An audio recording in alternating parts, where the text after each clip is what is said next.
The Stanford Marshmallow Experiment was a study on delayed gratification in 1972 led by psychologist Walter Mischel, a professor at Stanford University. In this study, a child was offered a choice between one small but immediate reward or two small rewards if they waited for a period of time. During this time, the researcher left the room for about 15 minutes and then returned. The reward was either a marshmallow or a pretzel stick, depending on the child's preference. In follow-up studies, the researchers found that the children who were able to wait longer for the preferred rewards tended to have better life outcomes as measured by SAT scores, educational attainment, body mass index, and other life measures. This is known as the Stanford Marshmallow Experiment. And it teaches us that sometimes it's better to delay gratification. They did a similar study where they measured the success of people who backed into their parking spaces compared to people who parked the right way in.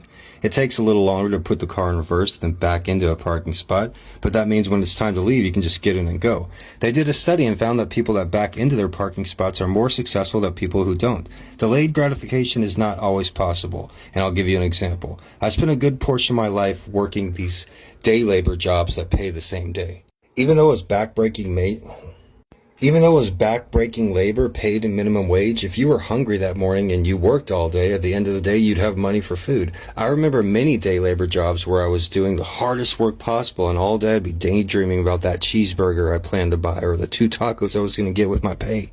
If my twin brother was working alongside me, then the whole thing we were talking about are what we're going to eat after work.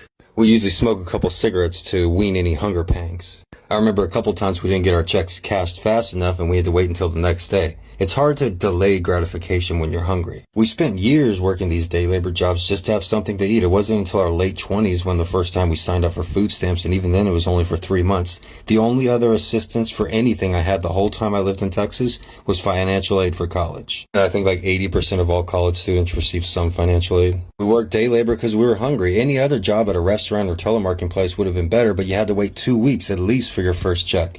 It's all about delayed gratification, just like with the marshmallow test or the taking the time to back in a parking spot. I'll never forget working those day labor jobs. Some of the most interesting jobs I ever had was there, and definitely some of the hardest. The absolute worst job I ever had in my entire life came from one of these places when I was working as a quote-unquote brick catcher. That's the next story, so go ahead and hit the ding if you want to hear. My name is Mr.G, Gregory Brandt. You can check out my book, Gonzo Education, on Amazon.